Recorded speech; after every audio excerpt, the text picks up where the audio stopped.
Assalamualaikum warahmatullahi wabarakatuh. Saya Niswatul Fitriah dengan NIM 12080220943 dari Program Studi Agroteknologi Fakultas Pertanian dan Peternakan Universitas Islam Negeri Sultan Syarif Kasim Riau. Pada video kali ini, saya akan menjelaskan tentang keragaman somaklonal pada kultur jaringan.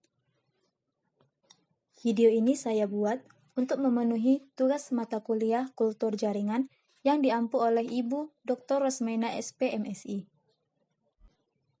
Apakah teman-teman tahu apa itu keragaman somaklonal? Keragaman somaklonal adalah keragaman secara genetik dari hasil persilangan kultur sel, baik itu sel daun, batang, maupun sel gamet. Keragaman somaklonal merupakan hasil dari mutasi genetik yang dipicu kondisi secara in vitro. Keragaman somaklonal yaitu berubahnya gen yang tidak disebabkan karena segregasi atau penggabungan gen, sebagaimana yang terjadi pada persilangan. Keragaman somaklonal dibedakan menjadi dua macam. Yang pertama, keragaman yang bersifat diwariskan, dan yang kedua, keragaman yang bersifat tidak diwariskan. Secara genetik, keragaman yang bersifat diwariskan bisa dikendalikan, namun keragaman yang bersifat tidak diwariskan hanya secara epigenetik bisa dikendalikan. Keragaman somaklonal yang secara genetik dapat dikendalikan mempunyai sifat lebih stabil, sedangkan keragaman yang dikendalikan secara epigenetik akan menghilang. Keragaman somaklonal yang terjadi dalam kultur jaringan dihasilkan oleh zat yang mengatur pertumbuhan juga bergantung pada tipe kultur yang dipakai. Zat pengatur tumbuh seperti hormon auksin biasanya mengakibatkan keragaman somaklonal. Keragaman somaklonal dapat merubah sifat tanaman, walaupun demikian tetap seperti induknya. Kondisi ini juga dapat mengubah bentuk susunan struktur DNA, namun akan tetap mempertahankan tampilan dari induknya. Tanaman yang dihasilkan dari keragaman somaklonal akan membentuk klon baru. Keragaman somaklonal pada kultur jaringan memiliki beberapa keunggulan, seperti yang pertama, secara ekonomi, penggunaan keragaman somaklonal lebih murah dibanding hibridisasi atau transformasi gen. Yang kedua, keragaman somaklonal menggunakan beragam spesies tanaman daripada transformasi genetik. Yang ketiga, keragaman somaklonal tidak memerlukan identifikasi sifat genetik, sedangkan pada teknik lain diperlukan identifikasi sifat untuk mengisolasi gen. Yang keempat, banyak varian yang telah banyak dibentuk dari keragaman somaklonal, frekuensi, dan distribusi kombinasi genetik bisa diubah. Keuntungan dari keragaman somaklonal adalah meningkatnya adaptasi varietas genetik, membuat tanaman yang serbaguna tanpa proses hibrida. Keragaman akan berguna jika keragaman somaklonal bisa ditingkatkan ketika kultur secara in vitro. Beberapa sifat baik dari tanaman bisa dimasukkan melalui DNA seperti kebal terhadap penyakit, herbisida, dan lebih resisten terhadap perubahan lingkungan.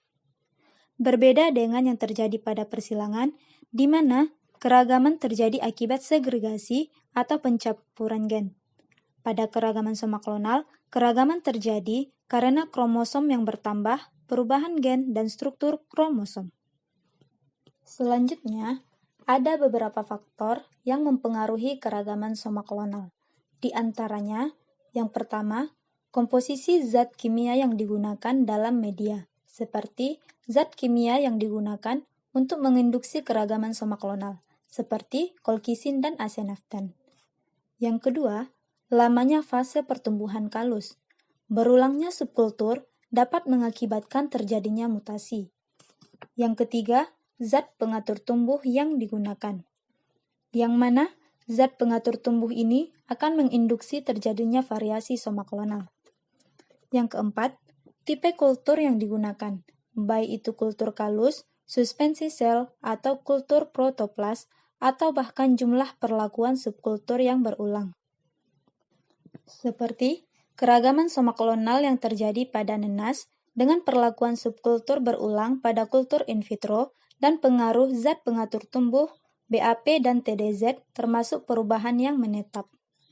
Yang kelima, genotip induk, baik itu homozigot ataupun heterozigot, akan memungkinkan terjadinya abnormalitas benang kromosom. Yang keenam, perlakuan fisik lainnya dengan cara buatan seperti radiasi sinar gamma, beta, alfa, tumor, dan lain sebagainya. Yang ketujuh, yaitu sumber eksplan. Keragaman pada eksplan dapat disebabkan adanya sel yang bermuatan atau adanya polisomik dari jaringan tertentu. Sebagai contoh, jika sumber eksplan yang digunakan adalah daun telah tersusun dari berbagai jaringan, maka sumber selnya akan menjadi heterogen. Jika proses endomitosis terjadi, maka kemungkinan terjadi kelipatan ploidi yang besar. Selanjutnya, penggolongan keragaman somaklonal. Keragaman somaklonal dapat digolongkan berdasarkan sumbernya. Di antaranya, yang pertama, keragaman yang terbentuk dalam jaringan tumbuhan. Yang kedua, keragaman yang dipengaruhi oleh faktor in vitro, yaitu media kultur dan pola pertumbuhan melalui regenerasi. Yang ketiga, jangka waktu kultur dan frekuensi subkultur. Yang keempat, jumlah ploidi dan genotip. 5. Faktor fisik, yaitu suhu. 6. Prosedur yang digunakan. Regenerasi protoplasma mampu memberikan ratusan keragaman yang lebih tinggi dibandingkan regenerasi menggunakan eksplan biasa.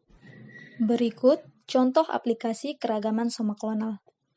Teknik keragaman somaklonal telah banyak diaplikasikan pada tanaman budidaya seperti tebu yang resisten terhadap virus penyebab penyakit Fiji, tomat resisten terhadap Fusarium oxysporum dengan memperoleh berbagai keragaman jumlah kromosom, pigmen daun dan buah, kentang dengan penggandaan kromosom, dan kedelai yang tahan lahan asam, kacang polong, anggur, jagung, asparagus, dan sorghum. Baiklah, sampai di sini dulu keragaman somaklonal yang dapat saya jelaskan. Salah dan janggal saya mohon maaf. Dan semoga video ini bermanfaat untuk teman-teman semua. Wabillahi taufiq wal hidayah. Wassalamualaikum warahmatullahi wabarakatuh.